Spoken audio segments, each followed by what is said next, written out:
Qui a dit qu'on ne voyait plus de miracles aujourd'hui? Eh bien écoutez, le témoignage que l'on vous propose aujourd'hui dans Histoire inspirante est un récit de miracle.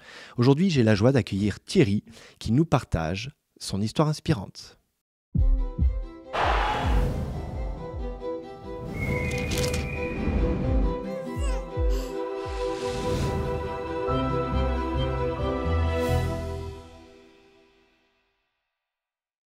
Bonjour Thierry. Bonjour. Bienvenue dans cette émission d'Histoire inspirante.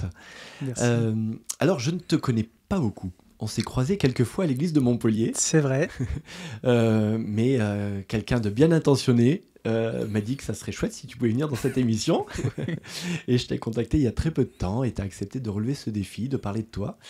C'est un défi de parler de soi. Alors, est-ce que c'était difficile pour toi de venir à ce micro aujourd'hui? Oui et non. Parce que il y avait une partie de moi qui me disait non, qui n'y va pas, parce que bon, c'est pas.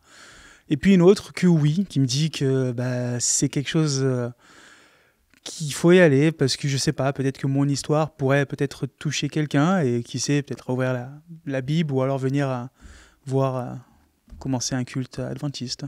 Alors, il n'y a pas très longtemps, tu as été baptisé, il y a même, on va dire, c'est tout juste un an, c'est ça? Ah, je sors tout juste du... Tu t'éponges encore voilà. de l'eau du baptême. Et alors, à ton accent, on entend que tu n'es pas montpelliérain, mais on ne sait pas d'où tu viens. Alors, je suis né au Brésil. Voilà, j'ai vécu pendant quelques années au Brésil avant de venir en France. Je crois que, si je me rappelle bien, j'avais 4 ans quand on est venu en France, avec mon père, ma mère et mes frères et sœurs. Donc, on a vécu à Nîmes, dans une très grande partie. Et une fois que j'ai terminé mes études en France, j'ai mon BTS, on est parti. Mes parents ont voulu repartir au Brésil et de tous les frères et sœurs, je suis celui qui a voulu les suivre. Voilà. D'accord. Puis j'ai passé un petit moment au Brésil, presque plus de 10 ans. D'accord. Presque 11. Ouais. Et je suis revenu en France, je crois qu'il y a 6 ans ou 7 ans. Donc tu es revenu pour le travail. Oui. Tu es revenu tout seul? Non, je suis revenu accompagné, oui. Là-bas au Brésil, j'ai rencontré mon épouse, qui aujourd'hui, ça fait déjà 16 ans que nous sommes mariés. Alors, on va y revenir un petit peu, comment tu l'as rencontré, et plus particulièrement le contexte. Mais voilà, tu es né dans une famille croyante. Oui. Très pratiquante? Eh bien, alors je suis né dans une famille croyante. Ma mère est très pratiquante. Mon père, elle était un peu moins. Ouais. Donc, j'ai même vu mon père se baptiser quand je crois que j'avais 7 ou 8 ans. D'accord. Mais il a toujours été un petit peu un pied à l'intérieur, un pied à l'extérieur. Et je dirais que ça fait que c'est récent, où il a vraiment accepté sa foi. Récent, non, ça fait déjà quelques années quand même, je dirais une bonne dizaine d'années, où il a vraiment accepté sa foi et il la vit maintenant. Tu es né quand même un peu dans la marmite par ta maman qui t'a transmis les valeurs. Exactement. Elle est d'origine encore aujourd'hui évangélique, c'est ça? Oui, oui, oui. Et toi, on va y revenir, tu as fait le choix de changer de clocher. C'est pas très élégant comme terme, mais en tout cas de découvrir l'adventisme. On va y revenir dans un instant. C'est ça. Mais je trouve intéressant parce que ton parcours de foi, il naît avant d'être dans l'église adventiste, il naît justement dans ton enfance. Et une expérience de foi, alors ça c'est pas commun, en tout cas dans cette émission, c'est ton expérience de foi que tu vas vivre, mais tu t'en rappelles pas puisque tu étais tout bébé, quoi. Enfin, tout jeune en tout cas. J'ai eu une expérience effectivement quand j'étais bébé, tout bébé. Je venais de naître et puis je suis né avec une malformation au cœur. Ça c'est ma mère qui m'a raconté, et puis il y a mon dossier médical qui me suit et qui le conteste. Je suis né avec une malformation au cœur et je respirais lourdement, donc avec très très lourd. Et puis le médecin, ils avaient dit à mes parents que je ne vivrais pas très longtemps. Ça c'était au Brésil? Ça c'était au Brésil. Voilà. Et voilà, le diagnostic est quand même plutôt très très pessimiste à ce moment-là. Exactement. Et donc là, ma mère très très pieuse, et donc ils se sont réunis avec toute la famille. Et ils ont fait une chaîne de prières pendant plusieurs jours et plusieurs semaines. Et le médecin, il avait été très clair que le jour où j'arrêterais de faire ce bruit-là, c'est que voilà, je serais mort. Le cœur s'arrêterait. Le cœur s'arrêterait, exactement. Et est-ce que ça veut dire que ta maman vivait avec cette... j'imagine un peu avec cette angoisse et à te surveiller en permanence, quoi. Elle s'endormait littéralement au bruit de ma respiration. Donc Et puis justement, c'est un jour, elle s'est réveillée parce qu'elle n'entendait plus cette respiration. Puis elle a couru dans la chambre et elle m'a vu, je dormais paisiblement. T'as plus ce rythme cardiaque qui est défaillant, il n'y a plus ce souffle-là. Exactement, le lendemain, ils sont partis à l'hôpital et puis le médecin n'a pas compris qu'est-ce qui s'était passé. Et sur mon dossier brésilien, il a écrit « miraculé ». C'est le seul mot carrément, c'est le seul mot que le médecin a réussi à... La seule explication qu'il a mis. Explication médicale, miraculé. Exactement. Tu l'as encadré ce mot-là dans ta chambre ou... Il est sur le dossier médical. Alors, tu me disais, c'est assez extraordinaire parce que quelques années plus tard, tu vas quand même te faire opérer du cœur. C'est ça. Et en fait, j'ai développé à la suite de ça un souffle au cœur. Et donc, c'est, on va dire, l'un des motifs pour lesquels on est rentré en France. Mon père, il avait le choix. C'est soit aller dans la grande ville brésilienne pour consulter des spécialistes, soit rentrer en France, pareil, pour la même chose. Bon, il a fait le choix qu'on rentre tous en France pour que je puisse me faire soigner. Et puis là, c'est pareil. Donc, je me suis fait soigner. J'étais tout gamin. Je ne me rappelle plus très bien l'âge que j'avais, entre 4 et 6 ans. Et puis, c'est pareil... c'est une expérience que j'ai vécue, que j'ai racontée à ma mère, mais que je ne me rappelle plus. Mais ma mère s'en rappelle. C'est ça, c'est un témoignage ricochet. C'est un témoignage ricochet. Et je lui ai dit que juste un peu avant de m'endormir dans la salle d'opération, j'avais vu quelqu'un qui me regardait et j'avais dit à ma mère, regarde maman, c'est Jésus, il est là. Et puis je lui avais dit qu'il était beau, il était magnifique, mais bon, je ne me rappelle plus. Et elle, ça la touche beaucoup à chaque fois qu'elle se remémore ce moment-là, tu vois. Il y a une particularité, c'est que, bon, le médecin brésilien, il écrit miraculé, mais quand il t'opère, là, le médecin français, on ne sait pas s'il est croyant. C'est ça. Et justement, mais en tout cas, lui, il tombe sur quelque chose de très particulier sur ton cœur. Exactement, parce que quand ils m'ont ouvert, donc j'ai une cicatrice qui est assez grande sur le côté, quand ils ont ouvert, ils ont vu qu'il y avait une sorte de petite cicatrice en plein milieu du cœur, comme si j'avais été opéré du cœur, mais sans jamais avoir été ouvert. Donc une cicatrice qui est déjà là, une opération qui n'existe nulle part, en tout cas pas faite par un médecin. Exactement. Chacun mettra ce qu'il veut derrière. Toi, tu mets quelle explication derrière ? Moi, c'est clair et net que c'est Jésus qui est venu et il m'a sauvé. Parce que sûrement, il avait quelque chose de prévu pour moi, ou je sais pas. Alors, maintenant, tu as quel âge ? Alors, aujourd'hui, j'ai 38 ans, si je me trompe pas. 38 ans. Quand tu reparles de cette histoire d'il y a 32 ans, on va dire, environ, est-ce que tu portes toujours comment ça fait écho en toi ? Est-ce que tu vis toujours avec ça presque au quotidien, ou c'est une histoire qui est lointaine maintenant, ou tu te rappelles que tu es ce miraculé ? Je me rappelle, oui. Alors, pas tous les jours comme ça, mais effectivement, quand j'y repense, je trouve que c'est incroyable. On est presque à la limite, du magique, presque, tu vois, c'est ce que je veux dire.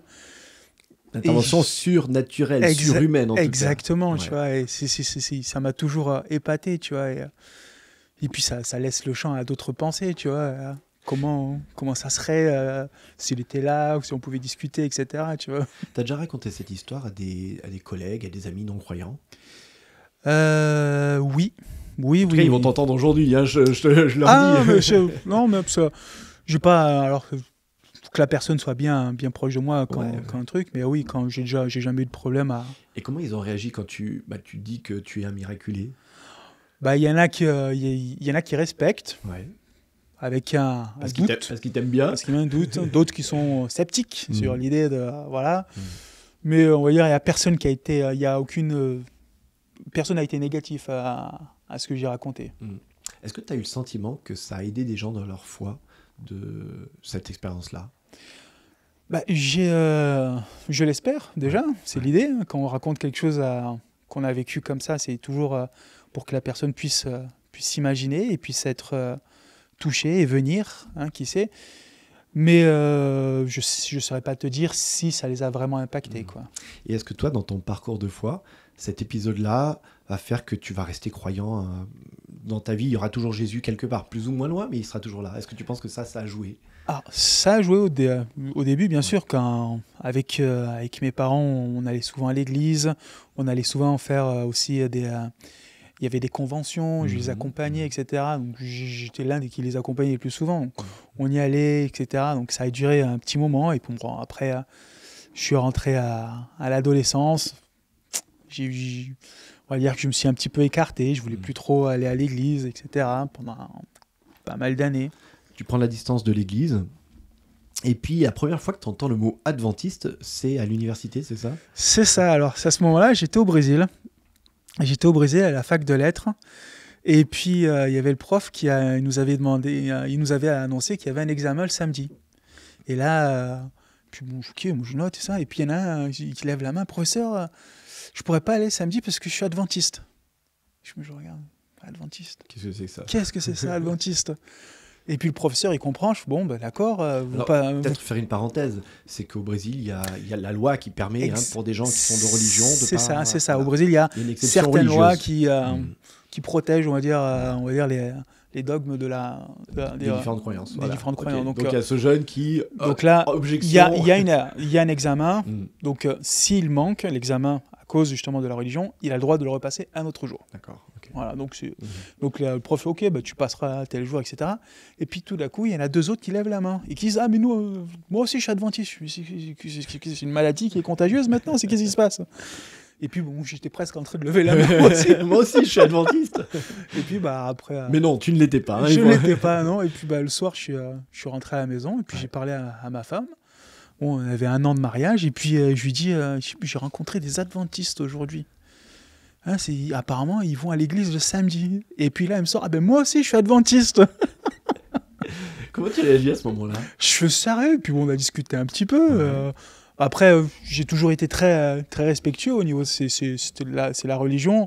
Bon, après, pour moi, il n'y avait pas grand-chose. Hein, juste qu'elle mangeait pas certains aliments. Elle m'a jamais vraiment dit le pourquoi. Mais... Ouais.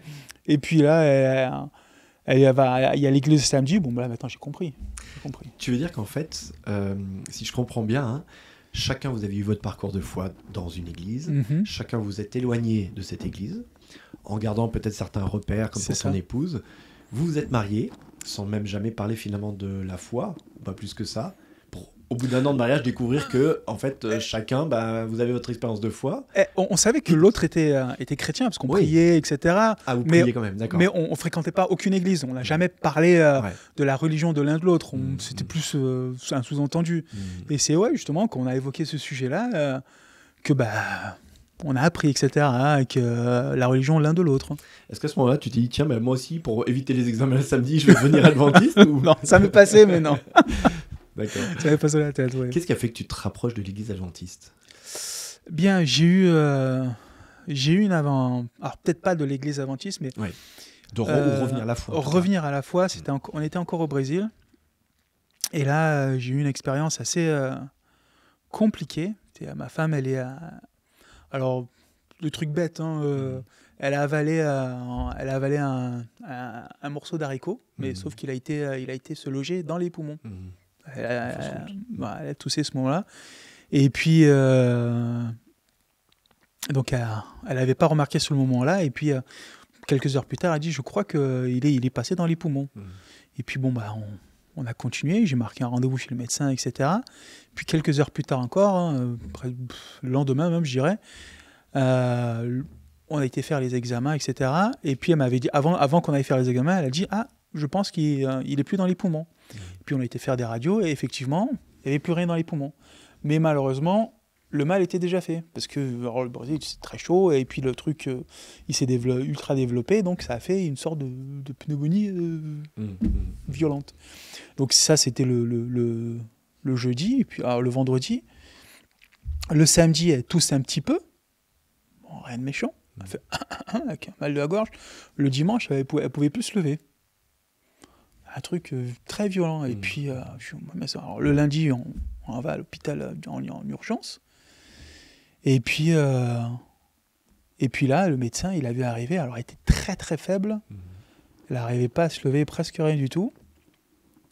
Et puis le médecin, il a vu, il dit voilà, déjà il a pris peur, et puis bon, ben, on va faire, il a donné une injection d'un produit, et puis il m'a donné ce qu'il fallait acheter comme antibiotique, et puis maintenant, il m'a dit, hein, clair et net, hein, bah, si tu crois en Dieu, prie. C'est ce qu'il m'a dit. Hein. Okay. Parce qu'il a déclaré mort presque. Hein. Et effectivement, là, la semaine qui s'est suivie de ça, ça a été très compliqué, parce que c'est la semaine où j'ai pas du tout dormi, parce qu'elle s'étouffait avec ce qu'elle avait dans les poumons. Donc je devais rester réveillé la nuit, puis je faisais tout. Et puis dans la journée, je devais aller travailler, donc c'est sa mère qui venait s'occuper d'elle. Et là, cette semaine, c'est la semaine où je crois que j'ai le plus prié de ma vie. Je priais matin, midi et soir, avant d'entrer dans la classe, une fois que je sortais de la classe, avant de sortir de la maison, une fois que je rentrais à la maison, avant d'aller aux toilettes. Je priais, mais un fou furieux de la prière.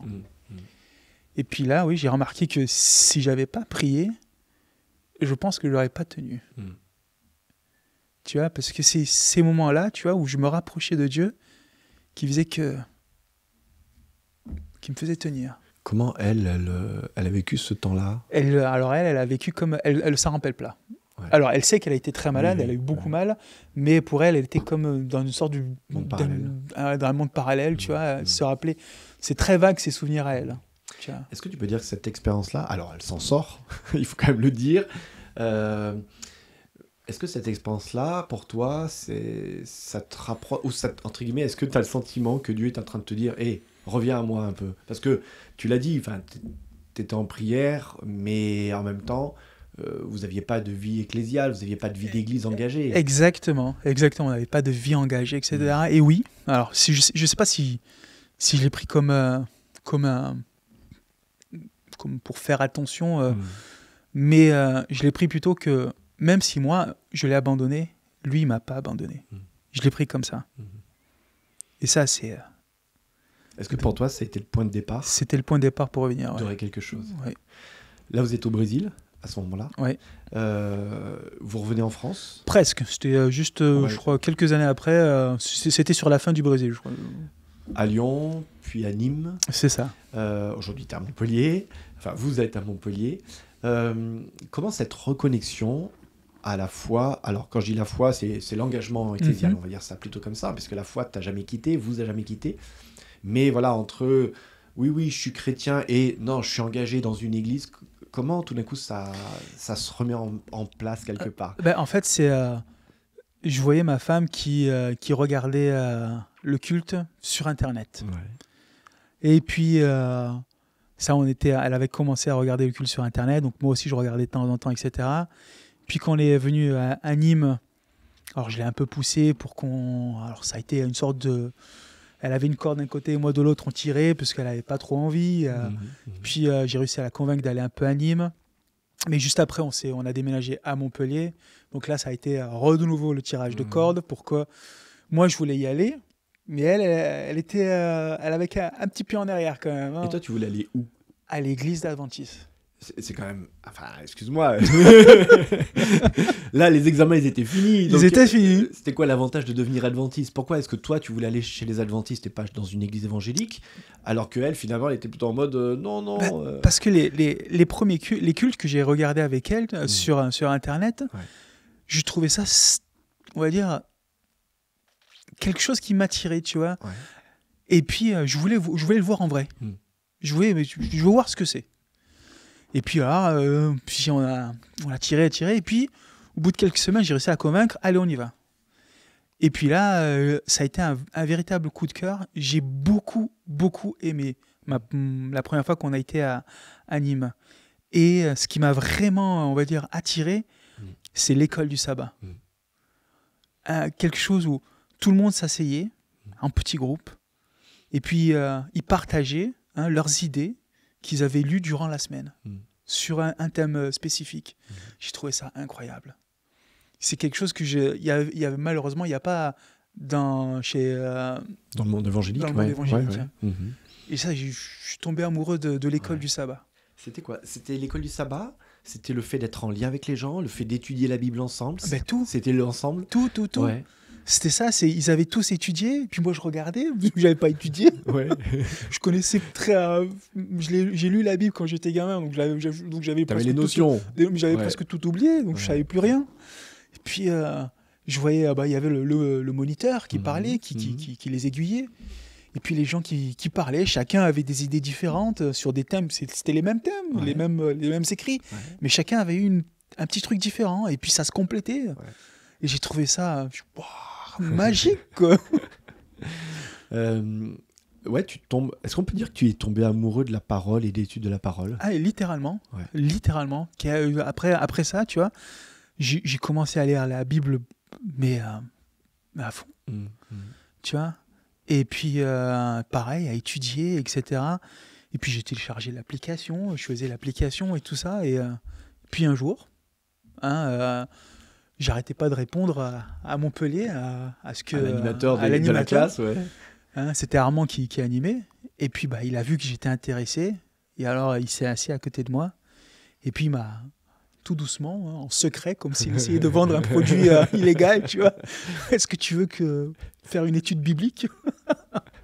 Et puis, je lui dis, je vais penser. Ouais. Puis, j'ai demandé, qu'est-ce que c'est à ma femme, qu'est-ce que c'est une étude biblique? Puis, on va étudier la Bible, etc. Qu'est-ce que c'est l'adventisme, etc. Et je suis ça peut être intéressant. 2 semaines après, je dis, ouais, je veux bien étudier. Puis là, pendant quelques mois, tous les mercredis soirs, on se réunissait pour étudier la parole. À ce moment-là, ton épouse, c'est toujours toi qui tire la corde pour l'amener à l'église? C'est elle? C'est plus elle, j'imagine, là, en tout cas, qui veut rester à la maison? Comment ça se passe? Ben non, là... et puis en fait, le fait que j'ai insisté et qu'après elle aussi elle y aille, maintenant c'est devenu quelque chose de naturel pour nous deux. Et puis aussi le fait qu'à la fin, elle voit, on va dire l'un de ses sujets de prière, le baptisme. Ça a été un moment magique pour elle aussi. Et pareil pour ma mère, mes parents, ils étaient là, donc même s'ils sont de confession évangélique. Le baptême par immersion reste pour eux aussi quelque chose de fort. Voilà, bien sûr, elle est venue, ça pareil, elle était en larmes, etc. Puis elle a dit quelque chose qui la touche, parce que sur les quatre frères qu'on est, j'étais le premier à être baptisé. Puis là, elle attend que les autres se baptisent. Tu es l'aîné? Non, je suis le dernier. Ah, en plus.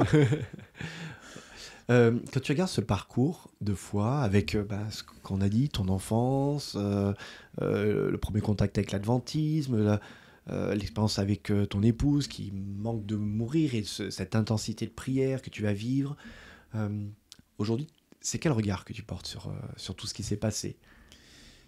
Tu vois, c'est un regard qui me dit que Dieu, il est jamais loin. C'est pas possible, tu vois, d'avoir eu toutes ces expériences, de faire tout ça, et tu dis que non, il n'y a rien, il n'existe pas, c'est pas possible. Il est là. Même si toi, tu le renies, même si toi, tu l'abandonnes, lui, il t'abandonnera jamais. Et ça, c'est quelque chose que j'ai compris. Et que, pour moi, c'est le message le plus fort que j'ai à passer. C'est presque un leitmotiv, enfin, c'est quelque chose qui est ancré en toi aujourd'hui, cette conviction que Dieu est là, à tes côtés. On le disait, tu as été baptisé il y a 1 an, tout juste. Aujourd'hui, dans cette communauté, en tout cas dans cette manière de vivre la foi, c'est toujours la parole qui reste pour toi un élément fort de vie, de foi, d'expérience? Toujours. C'est quelque chose que, justement, il y a, quand je regarde les cultes, etc., quand je vois, par exemple, j'aime regarder certains cultes brésiliens, et puis les pasteurs, ils sont toujours là, prenez votre Bible et regardez. Toujours pour confirmer si ce que lui dit est en accord avec la parole. Je trouve ça incroyable. C'est pareil, si quelqu'un vient me parler de Dieu, alors je vais pas dire c'est faux. Je vais regarder si c'est en accord avec la parole. Merci beaucoup. d'avoir accepté de venir à ce micro, de nous Merci. parler un peu de toi, de ce que tu as vécu, de ce que vous avez vécu aussi avec ton épouse comme expérience de foi. Merci. Je crois qu'on peut te souhaiter juste un bon parcours. Merci. Et puis, on va quand même écrire sur notre mur des témoignages ici à la Fédération. Je t'ai posé quand même la question parce qu'on va me dire, je vois déjà dans les commentaires, les gens vont me dire, mais et son texte biblique préféré? En fait, il n'y en a pas, il y en a plein. Il y en a tellement, j'aime beaucoup. J'aime les psaumes, j'aime les proverbes. Alors, bon, je vais dire que j'ai un livre que j'aime beaucoup, hein, c'est la Genèse. Je l'ai déjà lu 40 fois, le livre de la Genèse. Ouais. J'aime parce que c'est un livre où on découvre Dieu et on voit ce qu'il fait. Et aussi, dès le départ, on voit aussi qu'il y a ce qu'il va faire pour nous dans le futur. Donc, tu as le droit de ne pas choisir un verset, mais tu as choisi la Genèse. Et on va écrire sur notre mur des témoignages ce mot qui restera gravé dans nos esprits. En tout cas, merci beaucoup, Merci. Thierry, d'avoir été avec Merci nous de m'avoir aujourd'hui. invité.